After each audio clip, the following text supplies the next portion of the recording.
বন্দুকের গুলি আর মুখের কথা যদি একবার বের হয়ে যায় সেটা আর কখনো ভিতরে নেওয়া সম্ভব না। কথা এমন একটি জিনিস, কথার আঘাতে মানুষের গতিপথ বদলায়। কথার আঘাতে মানুষের হৃদয় ভেঙে চুরমার হয়ে যায়। কথার আঘাতে মানুষের চোখ দিয়ে অশ্রু জড়ায়, মনে কষ্ট দুঃখ নিয়ে আসে। কথার কারণে সম্পর্ক নষ্ট হয়ে যায়। মুখ থেকে বের হয়ে গেলে কখনো সেটা ভিতরে নেওয়া যায় না।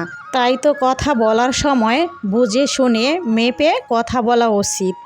প্রিয় দর্শক, আসসালামু আলাইকুম। আমি ফাতেমা বলছি নারায়ণগঞ্জ থেকে। সবাইকে ওয়েলকাম জানিয়ে শুরু করছি আজকের ব্লগ ভিডিও। আশা করছি পুরো ভিডিওটি শেষ পর্যন্ত দেখবেন, ইনশাআল্লাহ আপনাদের কাছে ভালো লাগবে।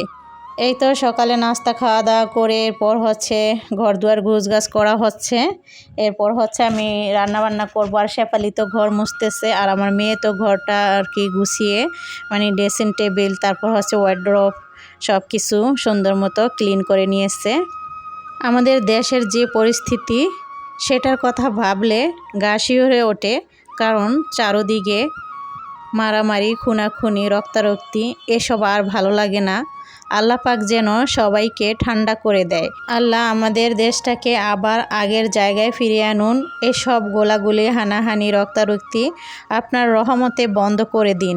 এসব আমাদের কাছে আর ভালো লাগে না। ফেসবুক, ইউটিউব খুললেই কিন্তু রক্তারক্তি, কার মার বুক যেন খালি হয়ে গেছে।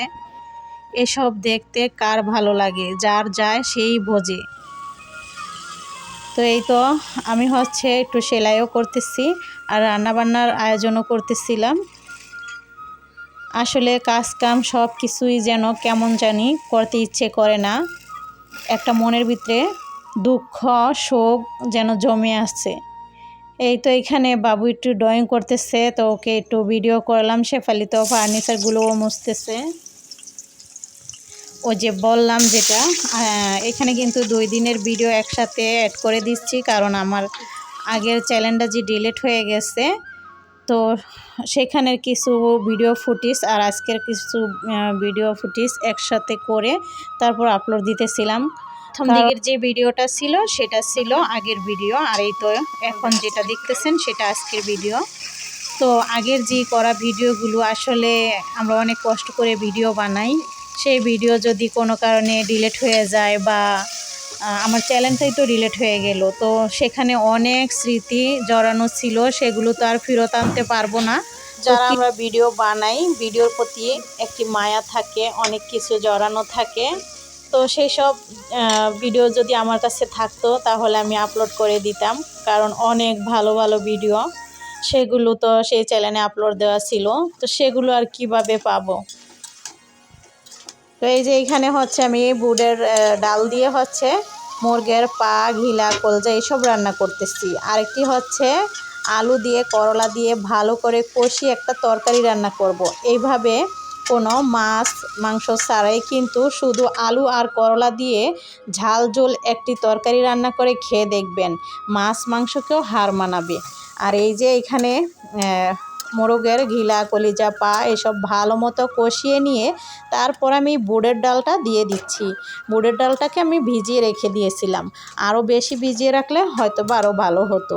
যাই হোক, চেষ্টা করবেন বেশি সময় নিয়ে ভিজিয়ে রাখার। যত ভিজবে তত ভালো হবে। তারপর কষানো হয়ে যাওয়ার পর জলের পানি দিয়ে দিলাম, যাতে বেশি করে পানি দেওয়ার কারণ ডালটা যাতে সিদ্ধ হয়ে যায়। এই পাশে এই যে শেফালি ঘরটর মুছতেছে। প্রথমে ফার্নিচারগুলো মুছিয়ে নিয়েছে, এখন ঘর মুছতেছে। তো ওর কাজ করে চলে যাবে, আর আমি এই পাশে রান্না করতেছি। অলরেডি ও চলেও গিয়েছে। বাকি যে কাজ কাম থাকবে সেগুলো আমি পরে করে নিব। আর রান্না শেষ করে নামাজ পড়ে এরপর আমরা সবাই মিলে খাওয়া দাওয়া করে নিব। এই তো যা যা রান্না করেছিলাম, বেশি কিছু রান্না করি নেই। এই ছিল আজকের রান্না। সব কিছুই আপনাদের এক ঝলকে দেখিয়ে দিচ্ছি। যারা এতক্ষণ ধরে আমার ভিডিওটা দেখতেছেন তাদেরকে অসংখ্য ধন্যবাদ।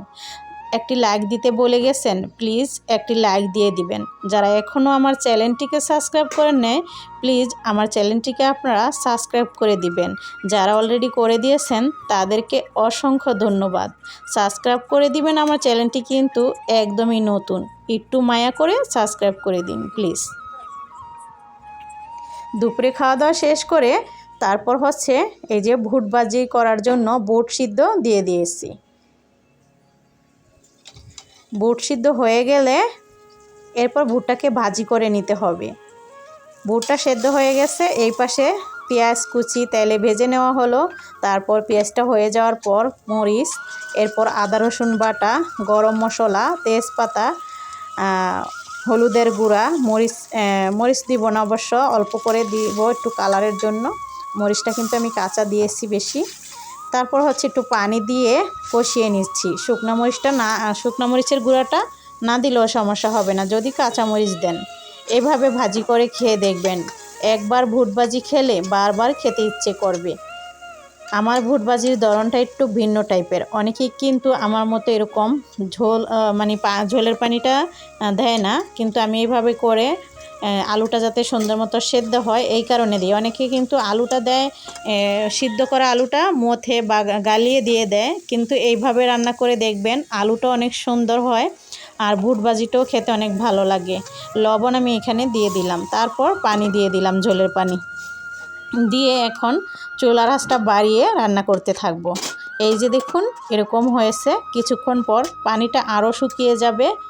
এরপর ধনিয়া পাতা দিয়ে নামিয়ে নিলে কিন্তু অনেক মজা হবে। আশা করছি ভালো লাগছে। সবাই ভালো থাকবেন, আবারও দেখা হবে। আল্লাহ হাফেজ।